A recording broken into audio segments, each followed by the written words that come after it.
సర్కార్ పథకాలు సొంత పాటోళ్ళకే ఇయ్యాలి అనుకున్నప్పుడు సాటుంగా ఒక్కరికో ఇద్దరికో శాంక్షన్ చేసేది. తప్పును ఎవ్వలకు తెలవకుండా కవరింగ్ చేసేది. ఒకవేళ అది బయట పడితే పదవులకు రాజీనామాలు కూడా చేసేది.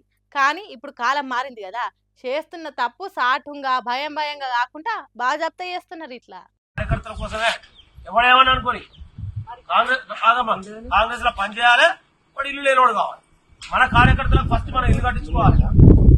ఇంకో కన్న కొడుకు లేక అన్న కొడుకు పెడతాడు బీదోడు. తర్వాత మూడో విడతల ఏం చేస్తామంటే అప్పుడు నిజంగా బీదోడు ఉండడానికి ఎవడన్నా పాపం వాడికి అవసరం, వాడు బీదోడు వాడిని పెడదాం.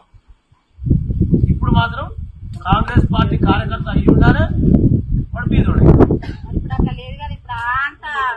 దుడ్డున్నోందే బర్రె దుడ్డే అన్నట్టు తయారైనాయి రోజులు. ఇక్కడ మందిరం ఇట్లా కూర్చొని ఓ లీడర్ సాబ్ ఏమంటున్నాడో ఇన్నరా? ఎవడేమన్నా అనుకోని కాంగ్రెస్ పార్టీలో పని చేయాలి, వాడు ఇల్లు లేనోడై ఉండాలి, అప్పుడే వానికి ఇల్లు వస్తుంది అన్నట్టు ఎట్లా చెప్తున్నారో చూడుండ్రి ఊర్లో పొండ్రి కాంగ్రెస్ లీడర్లు. మన కార్యకర్తలకు మనం ఫస్ట్ ఇల్లు కట్టించుకోవాలి. కన్న కొడుకు లేదు కానీ అన్న కొడుకు కావాలంటారా ఎవడన్నా? మరి ఇందిరమ్మ ఇండ్లు బీద సాధల కోసమే తీసుకొచ్చినాం, అందరికి ఇండ్లు కట్టించే బాధ్యత కాంగ్రెస్ సర్కార్దని చెప్తారు కదా, మరి దానికి ఎట్లా అని ఎవరన్నా అడుగుతారు కదా. ఆగు, దానికోసం కూడా చెప్పిండు. మూడో విడతల నిజంగా బీదోడు ఉంటాడు కదా, ఆగు అప్పుడు వాళ్ళకు వచ్చేటట్టు చూద్దాం కానీ ముందుగాల మన కడుపులు నింపుకుందాం అన్నట్టు చెప్తున్నాడు. అంటే వెనకట ఏదో పాట ఉండే కదా, ఎండేతోందే ఎండుతాంది నిండేతోందే నిండుతాంది అన్నట్టున్నది కథ. ఇట్లా మాట్లాడుతుంటే పక్కకున్న అక్కేదో చెప్తుంటే నువ్వు ఉండమ్మా అని కాసరించుకున్నాడు ఆమెని కాంగ్రెస్ లీడరు. వరంగల్ జిల్లా దేవరుప్పల మండలం అప్పిరెడ్డిపల్లె అనే ఊర్లే బిల్లా సుధీర్ రెడ్డి అనే కాంగ్రెస్ లీడర్ మాట్లాడిన మాటలు ఇవి. ఈ వీడియోను సోషల్ మీడియాలో తిప్పుకుంటా అక్కడ ఒక్క కాడనే కాదు మా ఊర్లో కూడా ఇట్లనే ఉన్నదని కామెంట్లు పెడుతున్నారట. అంటే పార్టీ అధికారంలోకి వచ్చినప్పుడు వాళ్ళ నాయకులు పదవికి ఎక్కేటప్పుడు చదివిందంతా ఉత్తదే అన్నట్ట. బంధు ప్రీతి, రాగద్వేషాలు, పక్షపాతం లేకుండా పనిచేస్తానని ఇప్పిన మాటలన్నీ అబద్ధాలు అన్నట్టేనా? కింది స్థాయి ఊర్లల్లుండే లీడర్లే ఇట్లున్నారంటే పైనున్న నాయకులన్నా చెప్పాలి కదా, అట్లా చేయొద్దు, బీద సాధలకు ముందు ఇచ్చినాకనే మనం తీసుకోవాలని బుద్ధి చెప్పాలి కదా. కానీ కాంగ్రెస్ కార్యకర్తలకే ముందు ఇండ్లు ఇస్తున్నారు చూడుండ్రి. ఏందో ఏమో పోన్రి.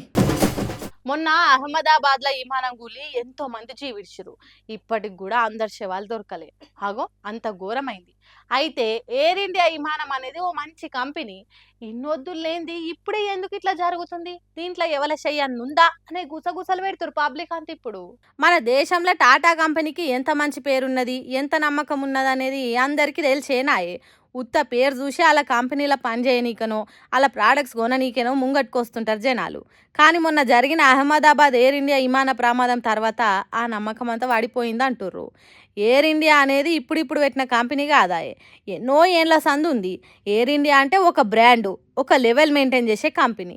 అసోంటిది ఇప్పటిదాకా ఆ కంపెనీ విమానాలకు ఏం కాలే కానీ టాటా సార్ చచ్చిపోయినాకనే ఇట్లా అయిందని ఆలోచన షురూ చేశారు జనాలు. అహ్మదాబాద్ విమానం కూలిపోవడే గాక ఎంబటెంబటే 4 విమానాలు సాంకేతిక లోపం వల్ల కొన్ని ఆగిపోయినాయి, కొన్ని ఉల్టా వచ్చేసినాయి. ఇంకో దిక్కు ఎయిర్పోర్ట్లను సగానికి సగం ఆదానికి అమ్మేసిండు మన నరేంద్ర మోదీ. మరి ఎయిర్ ఇండియా విమానాలు ఇట్లా కానీకే లోపల కుట్ర జరుగుతుందా, లేకుంటే విమాన సిబ్బంది సక్క పట్టించుకుంటలేరా అనే అనుమానాలు వస్తున్నాయట జనాలకి. ఇప్పుడు ఎప్పుడు లేనిది ఇప్పుడే ఎయిర్ ఇండియా విమానాలన్నిటికీ ఇట్లా అవ్వడుతోని లేనిపోని డౌట్లు వస్తున్నాయి.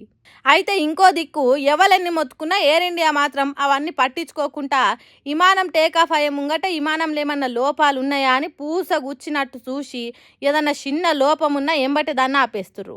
ఎన్ని పుకార్లు వచ్చినా పైసలు కాదు, ప్రయాణికుల పానాలే మాకు ముఖ్యం, వాళ్ళ పానాలతోనే ఆటలు ఆడలేం కాబట్టి కుదిరితే వేరే విమానాలలో పంపుతురు, లేకుంటే పైసలు మొత్తం రీఫండ్ చేస్తురు.